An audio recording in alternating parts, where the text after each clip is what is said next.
ეს თქვენი დამსახურება უპირველეს ყოვლისა. პერიოდში იყო მცდელობა იმისა, რომ მე ძალიან მაინტერესებდა ფოთის საზოგადოებრივი აზრის გაგება. ბევრ პრობლემაზე ძალიან თბილი შეხვედრა იყო, ღიად ისაუბრეს, რაც აწუხებს. ეს ჩემთვის როგორც დეპუტატისთვის არის უმნიშვნელოვანესი. ჩვენ შევთანხმდით, რომ ვითანამშრომლებთ, ხშირად დაველაპარაკებით ერთმანეთს, ისინი მომიყვებიან თავიანთ პრობლემებზე, მე ვეტყვი ის გაკეთებას ვაპირებ და რა არის შესაძლებელი.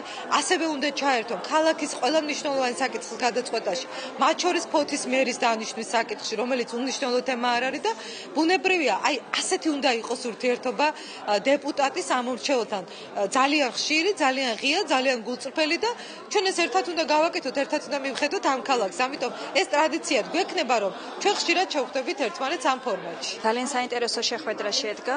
მე ვამბობ, რომ ეს არის პირველი პრეცედენტი, როდესაც დეპუტატს სურს ადამიანებს მოусმინოს, თავიანთი თანაქალაქელების აზრი გაიგოს და ეს იყო ძალიან ნაყოფიერი შეხვედრა. იმათ არ უნდა გქონდეს რა ის რომ აი გინდა თუ არა გამდეობაზე მოვდივარ იმისათვის რომ ფული ჩავიჭირო.